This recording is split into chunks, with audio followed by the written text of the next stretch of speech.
দর্শক, Uttara milestone school and কলেজে বিমান বিধ্বস্ত হওয়ার পর ২রা আগস্ট স্কুল খোলার কথা জানিয়েছিল কর্তৃপক্ষ।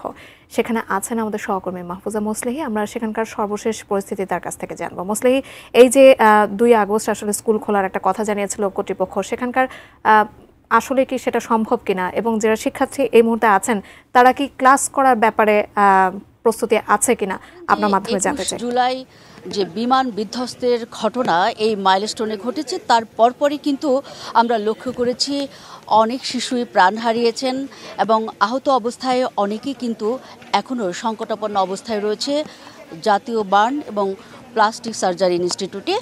এই যে দুর্ঘটনা, এই ঘটনার যে স্থল সেটি কিন্তু মাইলস্টোনের যে ক্যাম্পাস, এটি আমি যেখানে দাঁড়িয়ে আছি ঠিক এর ভেতরেই কিন্তু হায়দার আলী ভবন, যেটি প্রশাসনিক ভবন, সেখানে কিন্তু দোতলা যে ভবনটি রয়েছে সেটি একেবারেই পুড়ে ছাই হয়ে গেছে, এরকম একটি অবস্থা আমরা সেখানে দেখেছি। এবং ঘটনার দিন কিন্তু ওখানে আসতে পড়েছে বিমানটি এবং এর ফলে অনেক ভয়াল স্মৃতি নিয়েই কিন্তু আমাদেরকে বেশ কিছুক্ষণ আগেও জানিয়েছেন এখানকার যারা ছাত্র রয়েছেন এবং শিক্ষার্থীর পাশাপাশি যারা অভিভাবক রয়েছেন, সেদিনের সেই স্মৃতিগুলো কিন্তু আমাকে জানিয়েছেন।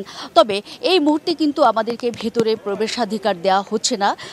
যারা কর্তৃপক্ষ রয়েছেন তারা বলছেন যে আজকের জন্য আসলে আমাদেরকে এখানে ঢুকতে দেওয়া হবে না। আমরা চেষ্টা করেছিলাম ভেতরের পরিস্থিতি আরও যাতে জানানো যায়, সেজন্য বিস্তারিত দেখবার জন্য, ঘুরে দেখবার জন্য, এবং এখানে কি হচ্ছে আসলে আমরা লক্ষ্য করেছি গতকাল এবং পরশুর যেই এখানে যে আমি এসেছিলাম সেখানে যে বিষয়টি ছিল আজকেও সেটি কিন্তু অব্যাহত রয়েছে। সেটি হলো এখানে যারা মানসিকভাবে ট্রমায় রয়েছেন বা মেন্টালি যাদের আসলে অনেকটাই ভীত অবস্থায় রয়েছেন, নানান রকমের কষ্ট আছে, যাদের শরীরে নানান রকমের ক্ষত রয়েছে, তারা কিন্তু এখানে এসেছেন। একটি অস্থায়ী মেডিকেল ক্যাম্প এখানে বসেছে বিশেষ করে বিমান বাহিনীর পক্ষ থেকে, সেখানে কিন্তু তারা চিকিৎসা নিচ্ছেন এবং এই ক্যাম্পটি কিন্তু গত পরশু শুরু হয়েছে এবং এটি চলবে। গতকাল কিন্তু বিমান বাহিনীর পরিচালক একজন প্রশাসনের পক্ষ থেকে আমাদেরকে জানিয়েছিলেন যে এটি আসলে যত দিন পর্যন্তই আহতদের প্রয়োজনে দরকার ততদিন পর্যন্তই এই মেডিকেল ক্যাম্প চলবে। যদিও শুরুতে জানানো হয়েছিল যে 7 দিনব্যাপী এই মেডিকেল ক্যাম্প চলবে, তবে আপাতত তাদের ডিসিশন হচ্ছে যে তারা যতদিন পর্যন্ত আসলে আহতদের চিকিৎসার স্বার্থে তাদের এটি দরকার ততদিন পর্যন্তই তারা এখানে থাকবেন। আপনি লক্ষ্য করছেন যে বৃষ্টি হচ্ছে, ভেতরে আমাদের প্রবেশাধিকার নেই।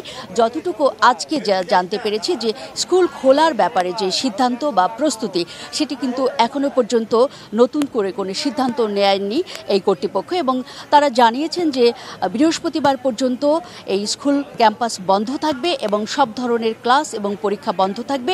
রোববারের পরই আসলে বলা যাবে যে তারা ক্লাস খুলবেন কিনা এবং এ ব্যাপারে সিদ্ধান্তটি আসবে কিন্তু একেবারেই রোববারের পর। এই ছিল আমার কাছে এখানকার সবশেষ পরিস্থিতির খবর।